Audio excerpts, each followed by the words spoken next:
ಶುಭೋದಯ. ಒಂದು ಕಾಡಲ್ಲಿ ಆನೆಗಳ ಹಿಂಡು ಸುತ್ತ ನಿಂತ್ಕೊಂಡು ಈ ಹುಲ್ಲು ತಿಂತ ಗಿಡಗಳಿಂದ ಎಲೆಗಳನ್ನ ಕಿತ್ಕೊಂಡು ತಿಂತಾ ಇರ್ತವೆ. ಆವಾಗ ಒಂದು ಮರದ ಮೇಲೆ ಒಂದು ಕೋತಿ ಕೈಯಲ್ಲಿ ತೆಂಗಿನಕಾಯಿ ಹಿಡ್ಕೊಂಡು ಕೂತಿರುತ್ತೆ. ಆ ಕೋತಿ ಆನೆಗಳನ್ನ ಕರೆಯುತ್ತೆ, ಅದೇನು ಟೇಸ್ಟ್ ಇಲ್ಲದೆ ಇರೋ ಹುಲ್ಲು ಮತ್ತು ಸೊಪ್ಪು ಎಲ್ಲ ತಿಂದ್ಕೊಂಡು, ಇಲ್ಲಿ ನೋಡಿ ತೆಂಗಿನಕಾಯಿ ಇದೆ, ಭಾಳ ರುಚಿ ಇದೆ, ಇದನ್ನು ಕೊಡ್ತೀನಿ, ಆದ್ರೆ ಇಷ್ಟೊಂದು ಜನ ಆನೆಗಳಿದ್ದೀರಲ್ಲ, ಅದಕ್ಕೆ ಒಂದು ಕಾಂಪಿಟೇಷನ್ ಇಡ್ತೀನಿ, ಯಾರು ಗೆಲ್ತಿರೋ ಅವ್ರಿಗೆ ಕೊಡ್ತೀನಿ ಅಂತ ಹೇಳುತ್ತೆ. ಆವಾಗ ಆನೆಗಳು ಏನದು ಕಾಂಪಿಟೇಷನು ಅಂತ ಕೇಳುತ್ತೆ. ಆವಾಗ ಹೇಳುತ್ತೆ, ಅಲ್ಲಿರೋ ಸೇಬೆಕಾಯಿ ಮರನ ಕಿತ್ತು ನೆಲಕ್ಕೆ ಎಸಿಬೇಕು, ಯಾವ ಆನೆ ಅದನ್ನ ಫಸ್ಟ್ ಮಾಡುತ್ತೋ ಅದಕ್ಕೆ ನಾನು ಈ ತೆಂಗಿನಕಾಯಿ ಕೊಡ್ತೀನಿ ಅಂತ ಹೇಳುತ್ತೆ.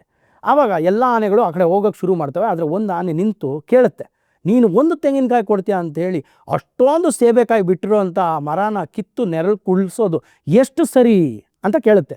ಆವಾಗ ಖುಷಿಯಾಗಿ ಆ ತೆಂಗಿನಕಾಯಿನ ಆ ಕೋತಿ ಆನೆಗೆ ಕೊಟ್ಬಿಡುತ್ತೆ.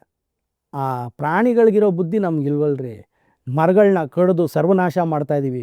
ಇದೇ ಥರ ಮುಂದುವರೆದ್ರೆ ನಾಳೆ ದಿನ ಆಕ್ಸಿಜನ್ ಸಿಲಿಂಡರ್ ಹಾಕ್ಕೊಂಡು ಓಡಾಡಬೇಕಾಗುತ್ತೆ. ಮರಗಳನ್ನ ಸಂರಕ್ಷಣೆ ಮಾಡಿ, ಇಲ್ಲ ಅಂದರೆ ಬದುಕೋದು ಭಾರಿ ಕಷ್ಟ. ಇದುವೇ ನಿತ್ಯ ಸತ್ಯ.